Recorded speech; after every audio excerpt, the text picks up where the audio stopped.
Hello there, VK3ZVX here. I've removed this capacitor from the CR100/8 and according to the marking it's 1 microfarad at 375 volts DC. Now in the 1940s when this radio was built this capacitor was around about standard size. It would have even been considered a good quality one, being in a military radio. But these days, a standard component of 1 microfarad at 400 volts looks like that. That's quite a substantial difference in size. So in order to try and maintain as much of the provenance of the radio and its historical appearance as I can, I'm going to do a trick I'm going to attempt a trick which a number of restorers have tried, and that is to actually gut out the old capacitor, which is one of the ones that's leaking and therefore very suspect. And once I've gutted it out, I'll put the new component inside it. Now we'll just have to see how this goes, but I've got a 100 watt scope iron just here, and the first thing to do is to try and desolder the end cap around here, around this seam. So we'll just have to see how that goes. I'll take it one step at a time. But if all goes according to plan, I should be able to get the end cap off, and then there'll be a fair amount of material wound up inside it, and it might be necessary to clean up the casing before I attempt to put the new capacitor in it. So we'll just see how it goes. So 100 watt iron. And yes, we are switched on.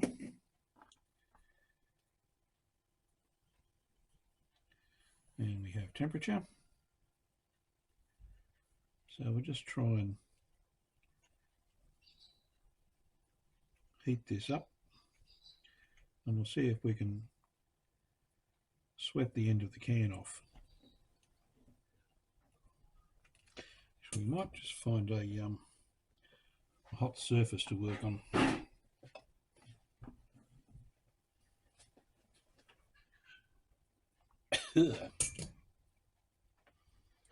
Well, it definitely wants to squirt wax everywhere, that's for sure.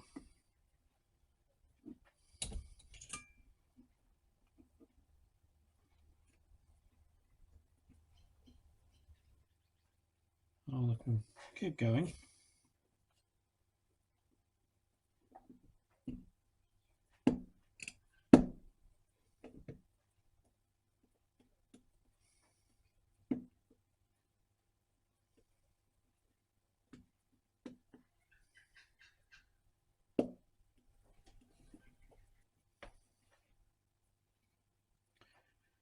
Now it seems content to leak wax, but it doesn't seem to want to separate. All right.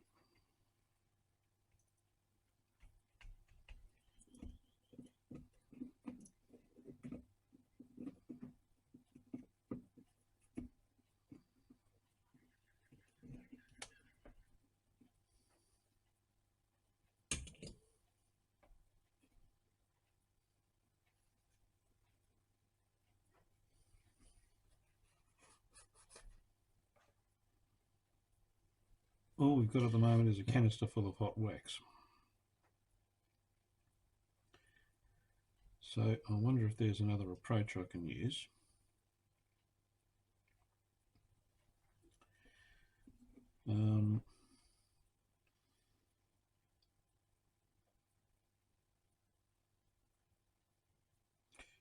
I could use a pipe cutter, and I am getting some separation now. Here we go.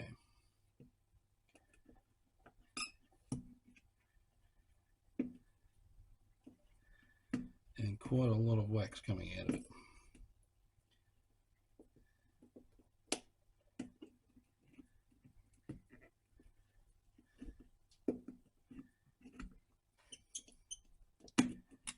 Here we go. Right. Alright. Well, there's quite a pool of wax built up on there now.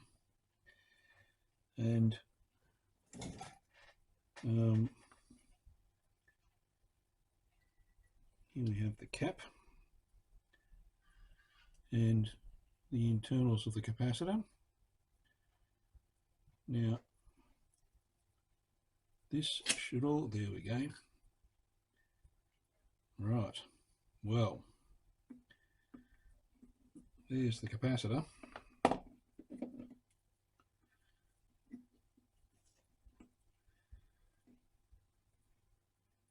And we'll just separate the cap connection and the other end of it.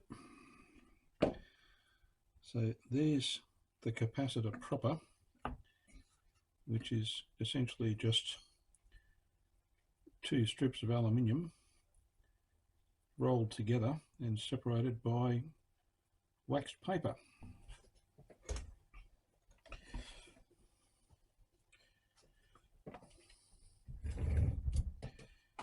Okay, so I've just grabbed a bit of an aluminium can and I'll just grasp the end of the container like that. You can see all the wax down inside it.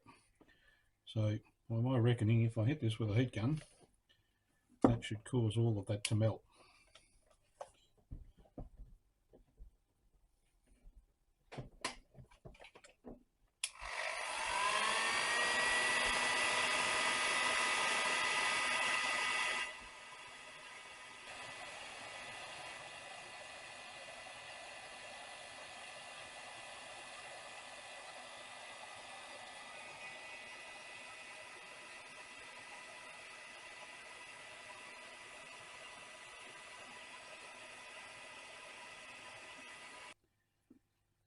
Now I think it's perfectly alright to simply mount the capacitor in the cap and then solder the cap back onto the body,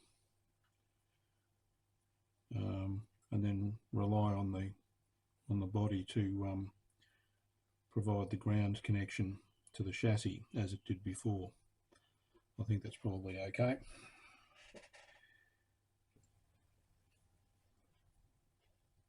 And a new bit on there, and if we cut the wires so that the negative is a bit longer than the positive,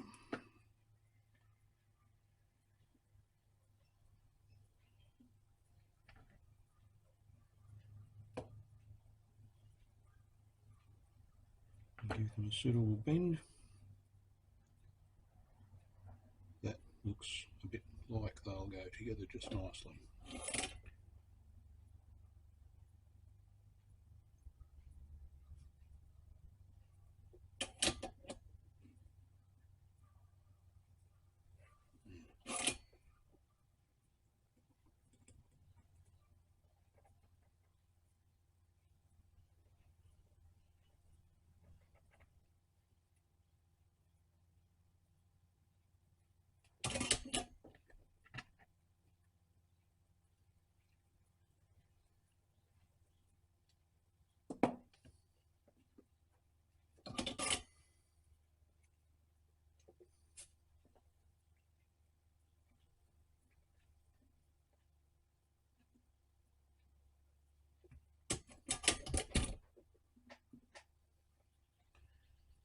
And that looks very much like it's been connected. I'm going to be a little bit careful with how much heat I apply to sealing the cap onto the body of the capacitor. and try not to create a situation where it separates again.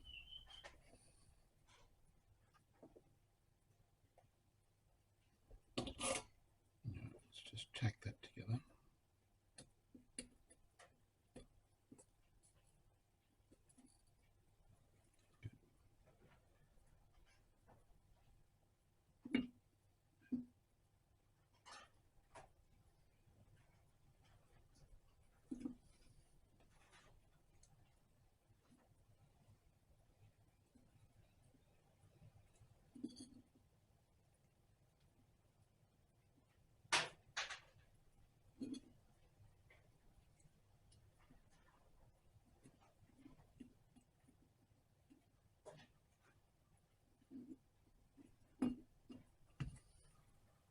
And that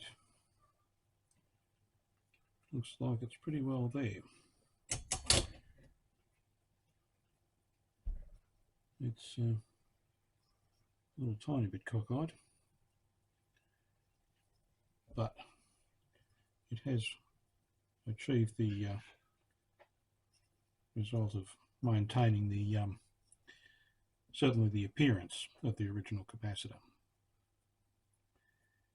Now I might just go and wash this in shellite just to get that wax off, and then we'll reinstall it in the radio.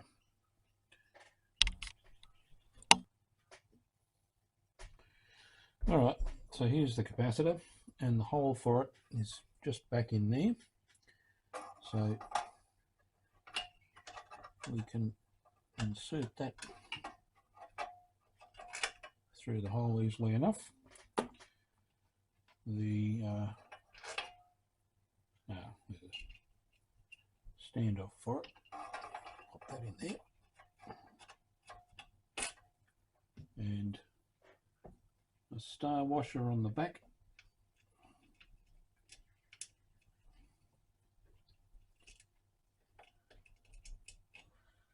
And the nut.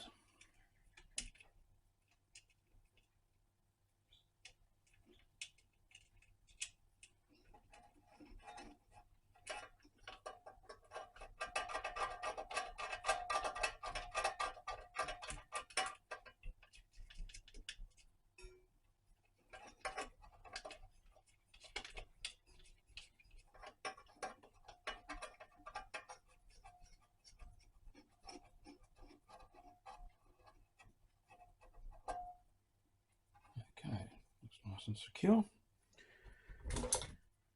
And we'll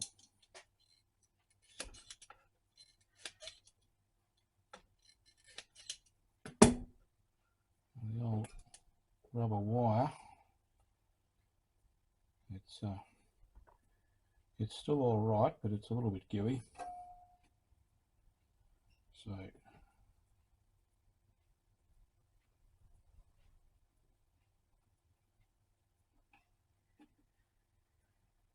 create a sound mechanical connection before applying solder.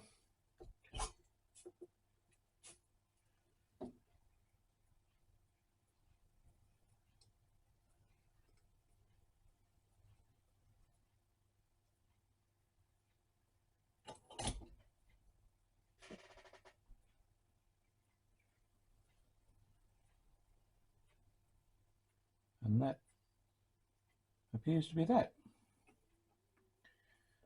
Very good. Okay, now 3 more to go.